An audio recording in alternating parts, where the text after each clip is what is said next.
Mike, check 1 2. It's the Y2K collector. And part of me hates to admit this, but it seems like I pretty much do all of my game hunting at GameStop these days.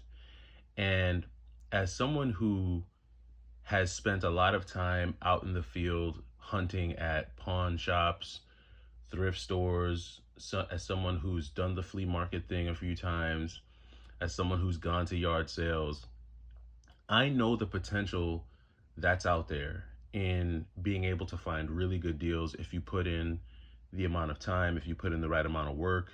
Eventually, you'll come across some pretty sweet deals. And not just like physically going out either, like also, scouring Facebook Marketplace, spending a lot of time waiting for, those really sweet deals to pop up and being the first to jump on them. It's been a really long time, or at least what feels like a really long time to me, that I've really been able to kind of engage in that level of video game hunting. And because of that, I've kind of just defaulted to GameStop. And even when it comes to GameStop, I don't even really find myself hitting up physical GameStop locations as much as I used to. I find myself doing a lot of my retro game hunting from GameStop online. And so, it's pretty much we're getting into the second half of July. This month is almost over. And if this trend continues, I probably would have spent the whole summer just game hunting at GameStop. And for those of you who aren't aware, when you're on like the East Coast, or when you're living in a part of the country that gets cold pretty much from, September/October all the way through like the following spring, you know that the summertime is like peak game hunting time. That's the time where we really have to take advantage, because that's when the weather's the best. That's when people are doing the most yard sales. That's when people are, out and about willing to make deals and stuff. And so if you kind of like don't really strike now, you can miss out on a lot of deals. And a part of me is okay with that. A part of me is okay with kind of missing out on those deals for a couple of reasons. And I'm going to talk about them. And then I'm also going to talk about what this could mean for me as a game hunter and as a collector. So the first reason why is time, the time factor. While yes, you can go out there and game hunt and find some amazing deals, the time factor it's crucial, right? If you don't have the time to do it, it's just not going to work. And if you're someone who's balancing family life, if you're balancing that against a very demanding career, and you're balancing that against, maybe other things going on in life, sometimes being able to put in that time is just not, it's just not there. You want to, your heart is in it, but you just cannot spend half of a day, or even 2 hours in a day, or even an hour in a day going game hunting. And I'm finding that these days, finding the time to do it it's just not there. For a while it was convenient because I could, pop into GameStops here and there when I was running errands. But these days I don't even have the time to squeeze in a GameStop visit. Like, I just don't even have that time. I'm moving so quickly and trying to get things done that I just don't have that spare change of time, or that spare time rather, to go in even for like 20 minutes or anything like that. So it's just, I don't have the time to put into it. The second reason, and this reason is also related to time, but diminishing returns. I used to, maybe a year or two ago, I used to get more out of the time spent in game hunting. I used to get more out of it. I used to see more deals. And this could be a local thing, right? I know that this aspect is going to be different, depending on where you're at, what part of the country you're at. This is going to change for everyone, but based on where I'm at, I don't see the same type of returns on my time investment that I used to. A few years ago, if I put in a half a day's worth of game hunting, going to like pawn shops and thrift shops and, seeking out yard sales and hitting up Facebook Marketplace, I could at least yield something substantial, something that I wanted, find games that I actually wanted.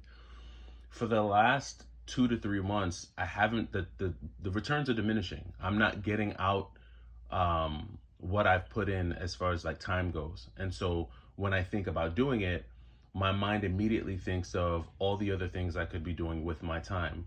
I think about courses that I could be taking to advance my career. I think about new skills that I could be learning to qualify for different jobs. I think about activities that I could be doing with my kids. I think about, different things that I want to plan to do with my family on the weekends, or, days when we're all kind of off and have time to do things together. So, that's kind of those thoughts kind of supersede the game hunting thought these days.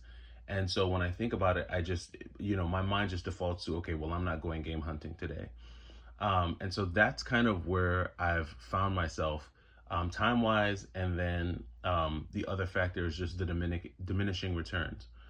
The third reason for why I think I've just kind of defaulted to shopping at GameStop online, and I really kind of do next to no game hunting, is other hobbies. So for a while, I had a lot of other hobbies prior to 2020, the pandemic.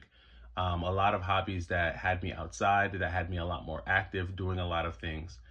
And it didn't mean that I wasn't playing video games. It didn't mean that I wasn't into video games. But obviously, I became more hyper focused on video games due to the pandemic, due to being home, and due to wanting to get more involved and engage with that. Now, though, I find myself kind of returning back to some of my older hobbies. I find myself getting engaged in other things. And some of these things are taking up some of my time. The biggest one being my videography and photography. This is actually one of the first cameras I ever bought back, I think, in either 2016 or 2017. And this is the original Sony A7S. And I know that there are some, camera and film photography buffs that follow the channel. So some of you know what this is. But this is kind of like the godfather of low light cameras. And I've used this camera to do a lot of things. I've done interviews with it. I've shot family video with this. I've done professional videos with this. I've done a lot of things with this camera. And I actually dug it out. It's got all the war scars, as you can see. It's been through it. But this thing is a tank. It's small, but it's super powerful, and it produces a great image. And this is kind of taken over. And so I found myself kind of getting back into, doing some videography. I've also kind of dug up some of my old vintage lenses, some of my old vintage Canon lenses that I sometimes use on my Sony. So I've kind of gone into the crates and I've dug some of these back up, right? So I'm into vintage lenses and stuff like that. And then also, because I'm traveling more and I'm getting out and about and I'm spending more time with my family, I'm also kind of diving back into my GH5, which is a camera that I got a little bit before the pandemic. I was going to use it for more travel video and stuff. And now I'm diving back into this into this camera rather. And I'm really just kind of exploring some of my camera gear as I get ready for this family vacation, because I really want to capture these moments in the most cinematic format that I can. And like I said, I'll be sharing some of that video with the channel members. And so, diving back into some of these other hobbies has just kind of taken the spotlight away from the attention that I put on not just like retro video games, but video games in general. I still play them. I've been playing Beyond the Ice Palace 2. I got Gal Guardians. I have not gotten a chance to get into it because I've been playing Beyond the Ice Palace. But I will, I'm slowly making my way through some of my pickups. And, this is about 80% of the games that I picked up in July, and which July 20th. So that should just tell you, like, I haven't really picked up much of anything. And I'm just realizing more and more how little time I'm spending these days engaging in the game hunting aspect. Now, the game playing, the good part is that I'm actually playing more games than I'm actually hunting them, which is cool because I'm diving into them a little bit more. But I just don't know what this means and where this is going, for me personally. I don't know if retro game collecting and video game collecting is going to start to take more and more of a back seat to some of these other hobbies. But when I think about, just even like the film and videography stuff, The benefit for me is that I get to capture these moments that I look back on, that I can look back on years from now. I the other day I was at home and I was sitting and I was looking back on some of the videos that I took of my oldest child years ago. And it's crazy, thank God I captured those moments, because now I can look back on them and watch how much she's grown and really enjoy that. And that's the benefit of this hobby. Playing video games is cool because it has a ton of nostalgic benefits. You get to relive your childhood and things like that. But when it comes to photography and videography, you're able to capture, crucial, pivotal moments in you and your family's life that you can have forever. You can cherish these moments forever and go back and look at these moments. And so that's kind of, where I've been at. And like I said, I hate to admit that all of this has caused me to kind of just leverage GameStop, for retro game pickups. I don't even really go to retro game stores. I don't do the eBay thing too much unless it's like a game I see and I'm like, okay, I really need to have this game. But I don't find myself diving into the hunting aspect of it anymore. And it's sad because there's used to be so much excitement, and there still is excitement in game hunting. I know so many people still find a rush in game hunting. I know gaming conventions are still huge. I think there was a big one recently, and I know there's a couple of them coming to my area here on the East Coast. I think we have a couple coming up, one in Connecticut and I think one in Long Island, if I'm not mistaken. And I've gone to those in the past, but even that, right? Like, if I were to go to that, it would just be more so for just the socializing and the experience more than anything else. Probably not even so much the game hunting. So this is very weird. It's a very weird feeling for me, and I don't know what this is the beginning of. It's definitely not the beginning of the end of me collecting video games, but maybe it's the end of me game hunting the way I have been for the last 5 years. It could be an end to that, and it could be that video games for me, at least the hunting aspect of it, becomes a very passive thing, extremely passive, to where I'm not actively hunting anymore, and I'm just playing the games that I have. Maybe I'll casually pick up a game or two here or there wherever I see it. If I see something online that I want, maybe I'll grab that. But I think the active and rigorous hunting for me might be coming to a close. All that being said, I did find some pretty cool games on GameStop's website over the weekend. So as soon as those come in the mail, I'll be more than happy to share those with you guys. And I'll be quite honest with you, I'm really blown away with the quality that I've gotten from GameStop online, especially when it comes to their cartridge-based games. I mean, Castlevania, Fire Emblem, Kirby's Dream Land 2, Batman. These are all games that came in really good condition from their online website. So I have a lot more faith in their cartridge inventory, their cartridge-based inventory, than I do their disc-based inventory. Disc-based is a crapshoot that usually ends in my favor around 33% of the time. But the cartridges, I'm usually pretty good with those. I would say I have maybe like an 80% success rate with the cartridges.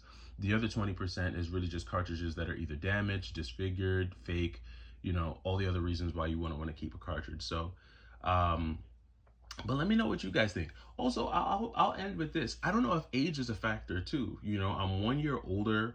I'm 1 year closer to a different phase of life, perhaps. And I've seen this plenty of times. I have a lot of, when I look at like the followers of my channel, the ages range from like teens all the way to like the 60s. And what I tend to get from a lot of my subscribers who are in their like 50s, mid to late 40s, 50s, they all kind of share the same sentiment, which is that like once you kind of get to a certain point, a dynamic shifts for you, not to the point where you completely abandon the hobby of retro video games, because you never want to abandon your hobbies, but how you engage with the hobby drastically changes. And your approach is very different, and you now have to balance things in a different way. So I think that could also be a factor in it too. And I just think it's interesting. So let me know what you guys think. Where are you guys at? How do you feel about game hunting in 2025? Do you think video game hunting is the same in 2025 as it was maybe even last year or the year before? If it's changed for you, let me know. If it's still exciting for you, let me know. If you're still finding things out there, let me know. I'm interested to know. But that does it for me. It's the Y2K Collector. It is Monday. It's a beautiful Monday at that. Hopefully you all have a great week, and I'll catch you in the next video. Take it easy.